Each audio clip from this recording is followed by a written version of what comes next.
दोस्तों स्वागत है आपका एक नए और फ्रेश एपिसोड में। और आज के इस एपिसोड में हम Jammu Kashmir police sub inspector के इंग्लिश सिलेबस को डिकोड करने वाले। दोस्तों आप जानते हैं कि इससे पहले भी हमने रीजनिंग के जो टॉपिक्स हैं उनको डिकोड किया। रीजनिंग के अंदर क्या क्या टॉपिक्स आ सकते हैं पूरा उसको हमने डिकोड किया। तो ये ऐसी हमारी दूसरी वीडियो है। तो इस पूरी वीडियो सीरीज में जो है वो डिकोड कर रहे हैं। तो वीडियो में आगे बढ़ने से पहले मैं चाहूंगा कि अगर आप मेरे YouTube चैनल पर नए हैं तो मेरे चैनल को सब्सक्राइब करें, वीडियो को लाइक करें और शेयर करें। इसी के साथ साथ में दोस्तों वीडियो की डिस्क्रिप्शन में आपको हमारे सोशल मीडिया के लिंक्स मिल जाएंगे। आप वहां पे जाके हमें फॉलो करें और आप हमारे टेलीग्राम चैनल को ज्वाइन करना ना भूलें। टेलीग्राम चैनल का लिंक भी आपको डिस्क्रिप्शन में मिल जाएगा। चलिए वीडियो को शुरू करते हैं। देखिए दोस्तों, आप सब जानते ही हैं कि JKSSB ने एक अनएक्सपेक्टेड जो है वो सिलेबस निकाला है और कैंडिडेट्स बहुत ज़्यादा इस सिलेबस को देख के स्ट्रेस्ड हुए हैं और इस सिलेबस को देख के काफ़ी ज़्यादा कंफ्यूज है। और सिलेबस क्योंकि जो कॉपी पेस्ट है किसका? सिविल सर्विसेज का। ठीक है, IAS, UPSC, IAS civil services का सिलेबस जो है वो पूरा का पूरा डाल दिया है JKSSB ने। तो ऐसे में कैंडिडेट्स कंफ्यूज हो रहे हैं कि भाई कौन सा टॉपिक कहाँ से पढ़ें, क्योंकि टाइम लिमिट भी जो है वो बहुत कम है। एक्सपेक्टेड डेट जो एग्जाम की है वो 15 फरवरी ऑनवर्ड्स है। तो ऐसे में कैंडिडेट्स के लिए बहुत ही मुश्किल हो रहा है कि भाई 15 फरवरी तो अप्रोक्सीमेट 1 महीना 10 दिन है ज़्यादा से ज़्यादा। तो सिलेबस ऐसा सिलेबस है कि जो 6 महीने में भी कंप्लीट नहीं होगा, 6 मंथ्स में भी कंप्लीट नहीं होगा। तो यहाँ पे अब क्या चलेगा आपका? यहाँ पे क्या होगा कि यहाँ पे स्मार्ट स्ट्रेटेजी लगाई जाएगी। ठीक है, आपको उन्हीं टॉपिक्स को पढ़ना है, उन टॉपिक्स को कवर करना है जिनको आप शॉर्ट टाइम में कम कर सकते हैं और मैक्सिमम रिविजन्स कर सकते हैं। ठीक है, तो इससे पहले हमने रीजनिंग की एक वीडियो लाई, उस पर हमने पूरा डिटेल में रीजनिंग के टॉपिक्स को डिस्कस किया कि रीजनिंग में लॉजिकल रीजनिंग में क्या आता है, एनालिटिकल में क्या आता है, मेंटल एबिलिटी में क्या आता है। उस पूरी वीडियो का लिंक जो है वो डिस्क्रिप्शन में भी उस वीडियो का लिंक जो है वो मिल जाएगा, वो जाके जरूर देखें। ठीक है, तो बात अगर करें दोस्तों इंग्लिश की तो इंग्लिश का सिलेबस क्या है, इंग्लिश में आपको क्या क्या पढ़ना है। बाकी ये जो आपका interpersonal skills including communication skills, इस पे मैं आपको बाद में बात करूंगा। ठीक है, फिलहाल हम बात करते हैं इंग्लिश के सिलेबस को लेकर।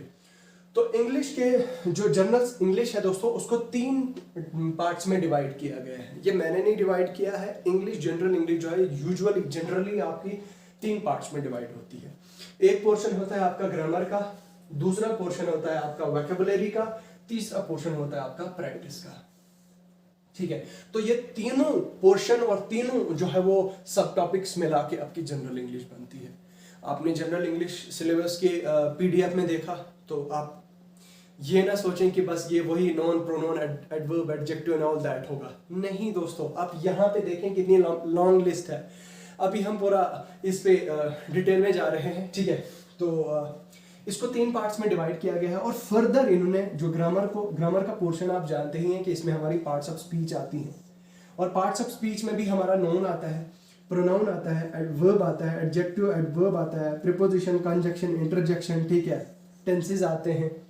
तो ये सारा जो है वो हमारा ग्रामर का पोर्शन है। लेकिन अब यहाँ पे भी नाउन की टाइप्स हैं, types of noun, common noun, proper noun, collective noun, material noun. ठीक है, प्रोनाउन की टाइप्स क्या है, उसके बाद वर्ब की टाइप्स क्या है। अच्छा, उसके अलावा एक और चीज में यहाँ पे लिखना भूल गया था, आर्टिकल। तो एडवर्ब की टाइप्स, प्रीपोजिशन की टाइप, कंजक्शन की टाइप, इंटरजेक्शन की टाइप्स, यहाँ पे पूरे टेंसेस और आर्टिकल की टाइप्स। तो ये सारा ग्रामर है। ये फिलहाल सिर्फ आपका ग्रामर है अभी। ठीक है, ये अभी पहले सिर्फ आपका ग्रामर पोर्शन है।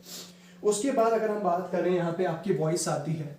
ठीक है, वॉइस आती है, एक्टिव वॉइस, पैसिव वॉइस। ठीक है, उसके बाद नरेशन आता है, डायरेक्ट नरेशन और इनडायरेक्ट, आपने पढ़ा होगा अपने हायर स्कूल्स में। ठीक है, कंडीशनल सेंटेंसेस होते हैं, सीक्वेंस ऑफ टेंसेस होता है, सब्जेक्ट वर्ब एग्रीमेंट। तो ये सारा पोर्शन जो है वो आपके ग्रामर के अंडर आता है। मैंने पूरे ग्रामर को यहाँ पे नहीं लिखा है दोस्तों। आप ये ना समझें कि मैंने नॉन की टाइप नहीं लिखी है तो नॉन की टाइप इसमें नहीं आती। नहीं, आप इससे खुद अंदाजा लगा सकते हैं, खुद आप इसको फर्दर डिवाइड कर सकते हैं, क्योंकि हमारे बोर्ड पे यहाँ पे उतनी ज्यादा स्पेस नहीं है। तो मैंने इसको शॉर्ट फॉर्म्स में जो है वो लिखा है। तो नॉन की फर्दर टाइप्स, प्रोनाउन की फर्दर टाइप्स। ठीक है, उसके अलावा एक और चीज है यहाँ पे, सेंटेंस। ठीक है, सेंटेंस और सेंटेंस की टाइप्स वो भी आपके ग्रामर में ही आता है। ठीक है। तो ये सारी चीजें जो है वो आपके ग्रामर में आती है। चलते हैं आगे वोकैबुलरी के सेक्शन पे। तो वोकैबुलरी के सेक्शन में जो सिनोनिम एंटोनिम है, तो दोस्तों सिनोनिम एंटोनिम आपको ग्रेड डी से लेकर ग्रेड फर्स्ट तक आपको हर एक गवर्नमेंट एग्जाम में देखने को मिलेगा। गवर्नमेंट एग्जाम ही नहीं बल्कि प्राइवेट जो कंपनीज एग्जाम कंडक्ट करती हैं उनमें भी इसका बहुत मेजर रोल प्ले करता है। आपका सिनोनिम और एंटोनिम हर एक पेपर का फेवरेट है, तो आप इसको बिल्कुल भी मिस नहीं कर सकते। यहाँ पे आपकी वोकैबुलरी जो है वो काम आ सकती है।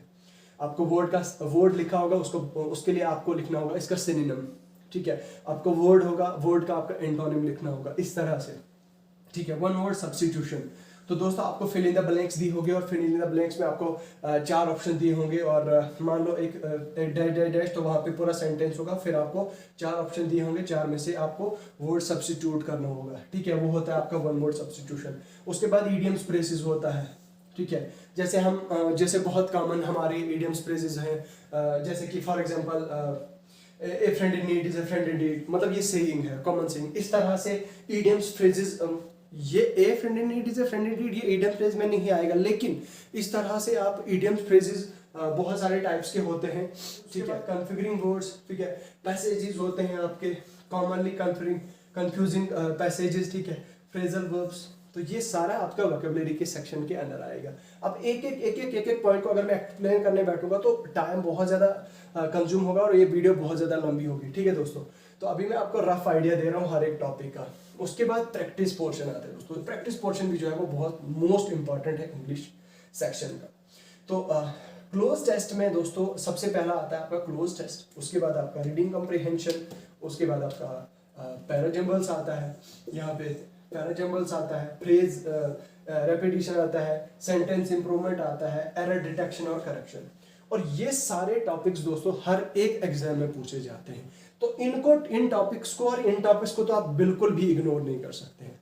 हाँ, अब ये जो टॉपिक है इसमें नरेशन आया, आर्टिकल आया, एक्टिव पैसिव वॉइस आया, ठीक है, प्रीपोजिशन आया, ठीक है। ऐसे टॉपिक्स जो हैं मतलब ये आपको बिल्कुल भी छोड़ने नहीं। एडवर्ब आया, वर्ब आया, ठीक है, उसकी टाइप्स आ गई। तो इस तरह से दोस्तों आप इसको बिल्कुल भी मिस नहीं कर सकते। और आपका टेंसेस भी बहुत ज़्यादा इंपॉर्टेंट है आपके ग्रामर सेक्शन में। तो ये सारा जो है वो फर्दर डिवीजन है आपके इंग्लिश के सिलेबस की दोस्तों। तो आपके इंग्लिश सिलेबस में मैंने शॉर्ट फॉर्म में आपको समझा दिया है कि ये पोर्शन आपका आता है। बाकी जब आप इसको खोलेंगे, जब आप इस पर रिसर्च करेंगे, जब आप बुक्स में ढूंढेंगे तो ये आपको और ज़्यादा वास्ट दिखेगा, ठीक है। तो अब आप दोस्तों इस गुमान में ना रहें कि जो सिलेबस है इंग्लिश का, इंग्लिश जर्नल इंग्लिश आता है, इंग्लिश का तो कुछ भी कर देंगे, नहीं। इंग्लिश भी अपने आप में बहुत वास्ट सिलेबस है और इंग्लिश की भी जो है वो आपको प्रिपरेशन करके जाना है और इंग्लिश की भी आपको प्रैक्टिस करके जाना है। प्रैक्टिस वाला पोर्शन मैंने आपको कहा क्लोज टेस्ट है। अच्छा, रीअरेंजिंग द जम्बल्ड सेंटेंसेस, ठीक है, पैरा जम्बल्स यहाँ पे है, तो rearranging jumbled sentences. Substitution of sentences from, देखो एक ऐसा होता है सेंटेंस 1 होता है और सेंटेंस 6 होता है, उसके बीच में A B C D sentences दिए होते हैं। तो सेंटेंस 1 दिया होता है और सेंटेंस 6 दिया होता है और उन सेंटेंस 1 और 6 के according A B C D को नंबर वाइज लिखना होता है। इस तरह से वो भी होता है आपके प्रैक्टिस सेशन में दोस्तों। तो जब आप इसको खोलेंगे, जब आप इस पूरी पे रिसर्च करेंगे दोस्तों, तो आपको अंदाजा लग जाएगा कि ये कितना वास्ट है और इस पे भी जो है वो आपको टाइम डिवोट करने की बहुत ज़्यादा ज़रूरत है। तो अगर आप ऐसे कैंडिडेट हैं जिसका ग्रामर बहुत ठीक ठाक है, बहुत अच्छा ठीक ठाक ग्रामर है, जिसको बहुत अच्छी इंग्लिश आती है, जो बोल भी सकता है, तो मुझे नहीं लगता है कि उसको बहुत ज़्यादा एफर्ट देने पड़ेंगे, लेकिन उसको भी जो है वो प्रैक्टिस करनी पड़ेगी। यहाँ पे अगर आप देख सकते हैं दोस्तों, खुद अगर आप इन चीज़ों में प्रैक्टिस नहीं करेंगे तो आपका जो है वो स्कोर खराब हो सकता है। ये चीज़ आपका स्कोर जो है वो बिगाड़ सकती है। उसके बाद अगर हम आए ईडियम्स फ्रेजेस, तो ईडियम फ्रेजेस का मैं कह दूं आपको कि आप 150, 100, 150 आप ईडियम्स फ्रेजेस याद करके जाएं। अगर आपसे हो सकता है तो ईडियम्स फ्रेजेस आप याद करके जाएं। पैसेजेस का तो आपको पता ही है, प्रैक्टिस करने की ज़रूरत है। फिर उसके अलावा सिनोनिम एंटोनिम, आपको वर्ड्स जो है वो याद करने हैं, ठीक है। रोज़ वो आप देख लीजिए, दिन में 2 वर्ड्स 3 वर्ड ऐसे करके आप कीजिए। उसके बाद रही फिर इसकी बात, तो ये आपको पढ़ना ही पढ़ना है और इसकी आपको प्रैक्टिस करनी है। तो मुझे लगता है ये वीडियो में, आज की इस वीडियो में फ़िलहाल इतना ही है। वीडियो ज़्यादा लंबी ना हो। बाकी अगर आपको कुछ लगता है दोस्तों इस वीडियो में कुछ एडिशन करने की ज़रूरत है तो आप कमेंट सेक्शन में लिख के ज़रूर बताएं। या इसके अलावा अगर आपकी कोई क्वेश्चन होता है, कोई क्वेरी होती है, कोई डाउट होता है तो आप ज़रूर हमें कमेंट सेक्शन में लिख के बता सकते हैं। बाकी मिलता हूँ आपसे नेक्स्ट वीडियो में नई वीडियो के साथ, तब तक अपना ख्याल रखिएगा। खुदा हाफिज़।